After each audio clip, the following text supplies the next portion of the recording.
Hey Downtimers, today we're going to look at what I call box flap tiles, and here's a picture of where some of my tiles come from.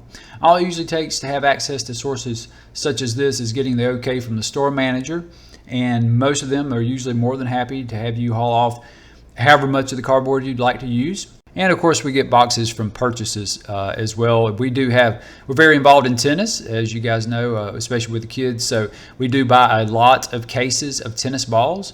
And so I like these flaps here. I'm pointing out the ones I like. I don't like those so much. You'll notice four of the flaps have a bit of an angle, and we don't want that. We want the flaps that have 90-degree corners, right? So we're looking for either squares or rectangles for our flaps. So you see, I'm going to go ahead and cut this. These are single corrugated, so they're actually pretty easy to cut. So you typically do not want to cut towards you, but with the single corrugated flaps, I really don't have many problems at all with the blade stopping where it's supposed to. And you see, they also have glue on them. So the glue actually makes it a little bit sturdier. So I like that. That's always real good when you have the dry glue on it like that. And they put a lot of glue on these. They're really hard to open. But it makes it a lot easier. It makes the flap a lot sturdier.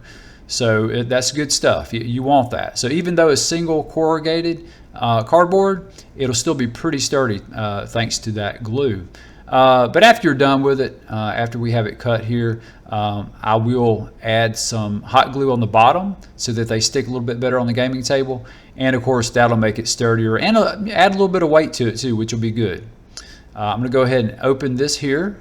And you'll notice the glue, it really makes it tough to open these. So yet another reason why you do not want the outside flaps. They do not have 90-degree corners, and you just about have to destroy those flaps in order to open the box. So anyway, once we get this open, we'll see. I have, of course, two more flaps I can utilize, and I'll cut those out here as well.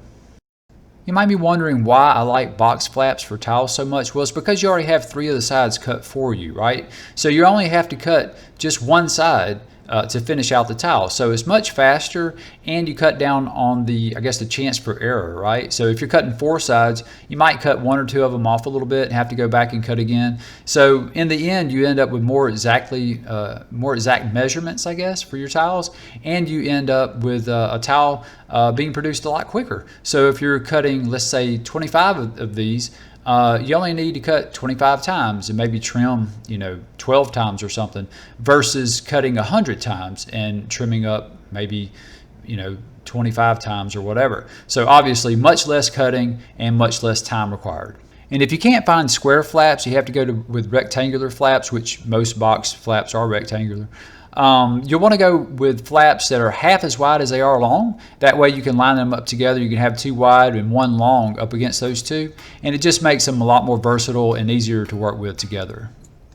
You'll notice I'm working with a different box flap here. The only limitation I have on the sizes for the box flaps is that I like to store them in shoe boxes because we have a lot of those because of all the tennis shoes we buy. So rather large boxes though. These flaps here are 5.5 inches wide by 11 inches long, which goes along with the 2 width for 1 length rule for the tiles, the rectangular tiles. And you'll notice also I'm using a metal socket and a rubber hammer in order to put indentions, round indentions into the cardboard. Now this is single ply, so a double corrugated might show the indentions a little bit better. Of course this doesn't show indention in texture like foam, right? But I like my cardboard, so I wanted to see if I could go with a pattern that was a little bit crude. I didn't want anything real pristine. I didn't want to use a stencil of any sort. I really like the idea of making something kind of unique and a little bit off kilter and chaotic. So I decided to go with simply a metal socket and a rubber mallet to try to get that design or that lack of a pattern, but yet a crude pattern, I guess, in. And I think it worked out pretty well. And here I'm simply showing that you don't want to use the side that has the lines in it. A lot of times you'll notice in cardboard there's one side that seems pretty flat and no texture at all, and the other side seems to have lines in it. So unless you want the lines, which typically you don't, you just want to make sure you use the flat side. And here we are using the side with lines in it, which is the back, to put down some hot glue. Just want to make sure you put down enough hot glue so that the tile stays put on the gaming surface, whatever gaming surface you might use. I always like to put a little bit extra because sometimes we use different tables and so forth, and it's always good to be sure that the tile will not slide. Also, you want to be sure to put hot glue over the corrugation on the edges. So you just put a very fine amount to cover up the corrugation, just to make it look a little bit nicer. And here are 3 of the 4 box flaps that were spray painted with black primer. I actually hand painted 1 of the 4, just completely hand painted, because again, this was a bit of an experiment. And here I am using the same socket I used to make the indentions with the rubber mallet. I'm using that same socket now to show the perimeter of the circular stones. It took quite a bit of touch-up work with the brush, but it worked out pretty well.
And here are the 2 sockets I used for the project. The one on the right, the larger of the 2, I used to make the indentions. I also used it on one of the tiles to show the gray paint, but of course, it being the same exact size of the indentions, the gray paint was a little bit outside the edge of the stones, so it didn't look quite right. It looked okay though, but I really wanted to go with a little bit smaller socket so I could grab the edge of the stone itself, or the portion of the cardboard that was sticking up that would symbolize a stone, right? So that ended up looking a little bit better, but then it left a little bit of extra empty space and black paint. So next go round, I think I will try to get the indentions a little bit closer together.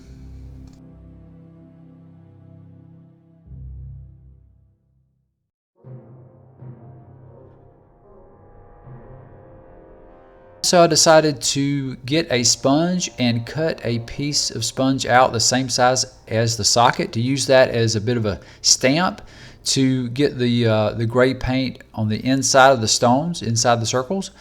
And that worked rather well. I actually figured out it worked a lot better when I actually got the paint on the brush first and then used the brush to transfer the paint onto the sponge. That ended up working a lot better, and I had to do a little bit less work with the brush, which was a bit more time consuming obviously than a sponge stamp.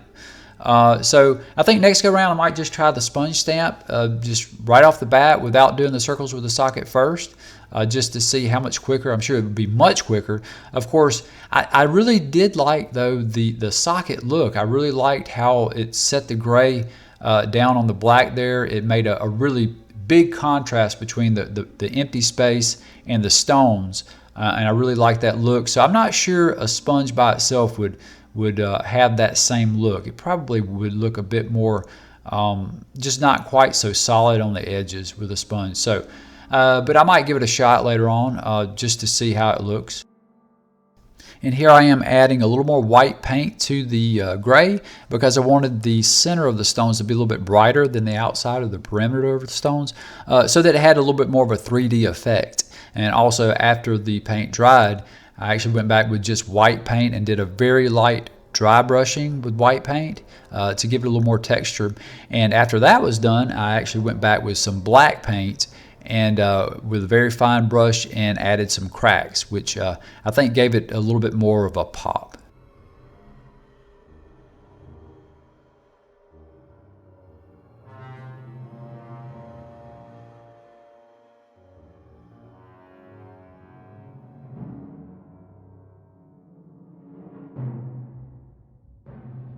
And here they are out on the table being used in a dungeon setting, which is really what this particular set of colors is probably best for, the blacks and the grays and you know, light grays and so forth, and the cracks and all that. It looks really good in a dungeon scene. So, and also you could use other colors and use the same painting scheme and the same indentation scheme and so forth. The only thing I was really disappointed in with this technique is the indentions really didn't show up quite as well. They showed up actually better before the paint was applied. So but you can feel the indentions, they're definitely there, and under certain lighting you can actually see them, but the paint really I think it kind of helps the paint show up better to have those indentions, but I think you could probably get away with not having the indentions at all, but I do like to think it adds a little bit something to it. But anyway, yeah, you could use this same technique for like a desert landscape, you know, maybe a desert city or something like that, right? Kind of like a cobblestone effect.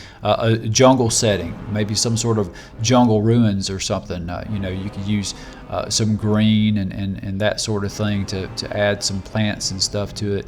And so anyway, you could use this just about anywhere, just, you know, change the colors and so forth. And I think it looks pretty good. Overall, I was pretty pleased with them. That pretty much wraps up this experiment. If you guys have gotten anything out of this at all, please give us a like. If you haven't already, please subscribe, and thanks for watching, guys.